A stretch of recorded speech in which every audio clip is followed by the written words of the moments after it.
UP में मुस्लिम vote के साथ साथ दलित वोट की फाइट भी शुरू हो गई है। एक तरफ मायावती की विरासत है तो दूसरी तरफ चंद्रशेखर की नई सियासत है। क्या मायावती के उत्तराधिकारी आकाश दलित वोट खो देंगे? क्या नगीना में मायावती का इतिहास चंद्रशेखर आजाद अपने नाम कर लेंगे? दलित वोट बैंक में जबरदस्त कंफ्यूजन फैला है और एपिसेंटर बन गया है नगीना। पिछले कुछ सालों से आप लोगों के बीच में इन विरोधी पार्टियों ने किस्म किस्म के लोग छोड़ रखे। अब नाम लेके उनको बताना क्या, उनको हवा देने की कोई जरूरत नहीं। आकाश भाई हमारे छोटे भाई हैं, लेकिन अभी हवा में है, अभी जमीन पे उतरे नहीं। हमें पता है कि हमारी बहन जी क्या काम करती आई हैं और उन्होंने क्या काम किए हैं। हमारे को पूरा भरोसा है, हमारा समाज हमारे साथ खड़ा है। क्या लोग उनके गुलाम हैं? लोग तो अंग्रेजों के गुलाम भी ज्यादा दिन नहीं रहे। लोगों ने तो अंग्रेजों के गुलामी के खिलाफ भी बगावत कर दी। ये मायावती की सियासी विरासत की लड़ाई है। एक तरफ मायावती के भतीजे आकाश आनंद है, दूसरी तरफ चंद्रशेखर आजाद। दो युवा नेताओं के बीच ये जुबानी जंग यूपी में 22% वोट को लेकर छिड़ी है। 2024 का चुनाव दलित वोट को लेकर तनाव और रण बना है नगीना। आकाश आनंद का prime focus Nagina Lok Sabha seat पर है और चंद्रशेखर आजाद को पहला इम्तिहान नगीना में ही पास करना है, क्योंकि जो नगीना से जीतेगा वो अगला दलित नेता बनेगा, दलित सियासत का लीडर बनेगा। नगीना पहले बिजनौर लोकसभा सीट में शामिल था। यही जमीन मायावती की सियासी कर्मभूमि है। यहीं से मायावती ने सियासत में कदम रखा था। 1989 में मायावती लोकसभा का अपना पहला चुनाव बिजनौर से ही लड़ी थी और जीती थी। 2009 में परिसीमन के बाद बिजनौर से नगीना सीट बनकर तैयार हुई और इसी नगीना सीट से आजाद समाज पार्टी के अध्यक्ष चंद्रशेखर आजाद चुनाव लड़ रहे हैं और आकाश आनंद अपनी बुआ के कर्म भूमि को किसी भी हाल में खोने नहीं देना चाहते हैं। 8 महीने पहले तक आकाश आनंद चंद्रशेखर आजाद को पहचानने से मना कर रहे थे। अब दलितों को चंद्रशेखर के साथ जाने से रोक रहे हैं। इनको वोट डालना मतलब हमारे समाज के खिलाफ वोट डालना हो जाएगा। इस बारी आप ना अपने आप से किसी साथी को इनके फेवर में वोट डालने की कोशिश ना करने दें साथियों। चंद्रशेखर आजाद की इमेज धाकड़ और बेबाक है, लेकिन इस बार वो नगीना को जीतने के लिए नया प्रयोग कर रहे हैं। चंद्रशेखर खुद को दलितों का सबसे बड़ा हितैषी तो कह रहे हैं, लेकिन मायावती के खिलाफ एक शब्द नहीं बोल रहे हैं। क्या चंद्रशेखर को डर है कि अगर मायावती के खिलाफ बोलेंगे तो दलित वोटर नाराज हो जाएंगे? 2009 से ही नगीना के वोटर सबको चौंका रहे हैं। 2009 में 36.5% वोट शेयर के साथ समाजवादी पार्टी के यशवीर सिंह चुनाव जीते थे, लेकिन 2014 में मोदी लहर में नगीना सीट पर बीजेपी के यशवंत सिंह 39% वोट के साथ चुनाव जीतने में कामयाब रहे।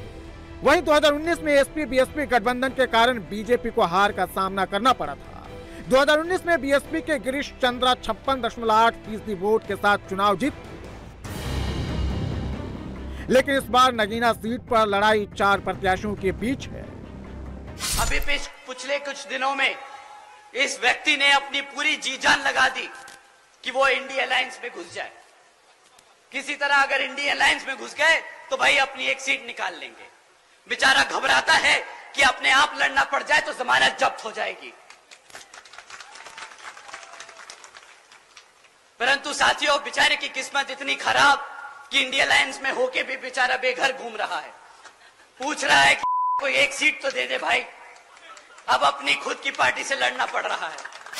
बहुत साजिशें, तमाम तरह के प्रयास, तमाम तरह का झूठ, तमाम तरह की बेबुनियाद बातें, आरोप, तमाम प्रयास करने के बाद भी जो हमारे राजनीतिक विरोधी हैं वो बेचारे शायद ही अपनी जमानतें बचा पाए। नगीना सीट पर पहले चरण में 19 अप्रैल को मतदान है। नगीना आरक्षित सीट है। 22% दलित तो 50% के करीब मुस्लिम वोटर है और इस बार मुस्लिमों के साथ साथ दलितों का भी वोट बंटना तय है। बीएसपी की स्टीयरिंग पे भले ही मायावती बैठी, लेकिन भतीजा आकाश आनंद को अपना उत्तराधिकारी घोषित कर चुकी है। अब आकाश आनंद को साबित करना है कि वो कैसे दलित वोटर्स को समेट कर रखेंगे। लेकिन अब आजाद समाज पार्टी के अध्यक्ष चंद्रशेखर ने दलित वोट पर अपना दावा ठोक दिया है। इस चुनाव में दोनों पर अपने अपने वोट बैंक को बचाए रखने की सबसे बड़ी चुनौती है। ये आदमी अपने आप को मसीहा बताता है। ये आदमी कहता है कि मैं सड़क पे उतरूंगा अपने समाज के लिए, आंदोलन करता है, झगड़ता है, लड़ता है, हमारे युवा साथियों को लेके पहुंच जाता है। फिर क्या होता है, हमारे युवा साथियों पे मुकदमे होते हैं, और जैसे ही मुकदमे होते हैं वे बेचारे ढूंढते फिरते हैं कि भाई साहब हमें बचाओ। वो आदमी फिर यहां से छोड़ के दूसरी जगह भाग जाता है, वहां पे आंदोलन करता है, और इस कारवां में हमारे सभी युवा साथियों पे मुकदमे दर्ज कराता जा रहा है। अगर आप पे एक बार मुकदमा दर्ज हो गया साथियों, तो सरकारी नौकरी मिलने में मुश्किल हो जाएगी। यूपी में 22% दलित वोटर हैं। इनमें से 11.7% जाट, पासी 3.3%, वाल्मीकि 3.15%, गोंड, धानुक और खटिक 1.2% है और अन्य 1.6%। इसमें से जाटो बीएसपी के कोर वोटर हैं, क्योंकि मायावती इस समाज से आती हैं। लड़ाई इसी वोट बैंक पर कब्जे की है, क्योंकि इनका एक मुश्त वोट किसी का भी खेल खराब कर सकता है तो किसी को चुनाव जिता सकता है। और आकाश आनंद ने खुर्जा में चंद्रशेखर आजाद पर दलित युवाओं को गुमराह करने का आरोप लगाया, तो चंद्रशेखर ने नगीना में उसका जवाब दिया। ये मेरे ऊपर इसलिए बार बार अटैक कर रहे हैं क्योंकि उनको पता है कि मुकाबला चंद्रशेखर आजाद से, और मैं नौजवानों को भड़का दूं। ये बड़े नौजवानों का बड़ा अपमान है, ये युवा पीढ़ी का। क्या नौजवान बेवकूफ़ है जिसको कोई भी बरगला देगा? मैं बरगला दूँ, आप सही रास्ते पर ले आओ। तो ये पढ़ा लिखा युवा, ये बरगलाने से नहीं चलता है। ये युवा बुनियाद है, और ये पढ़े लिखे लोग हैं, जिम्मेदार लोग हैं, समझदार लोग हैं, देश के हालातों को समझ रहे हैं, सोशल मीडिया चलाते हैं, हर 10 मिनट में पूरी दुनिया में क्या चल रहा है सब देखते हैं। ये भी देख रहे हैं कि जब अब वो तो रईस ज़्यादा हैं, उनको क्या पता कि यूपी में लोकसभा की 80 सीटें, इनमें से 17 सीटें आरक्षित, लेकिन हर सीट पर 21 से 22% दलित वोटर हैं, जिनका वोट हार जीत तय करता है। लेकिन दलितों ने 2014 और 2019 में किसे वोट दिया, दलितों को कौन पसंद है, उनका वोटिंग पैटर्न क्या बता रहा है, दलितों पर चंद्रशेखर और मायावती की कितनी पकड़ है, वो भी देख लीजिए। 2019 में आरक्षित 17 सीटों में से बीएसपी सिर्फ 2 सीटों पर ही जीत पाई थी, बाकी के 15 सीटें बीजेपी के खाते में गई थी।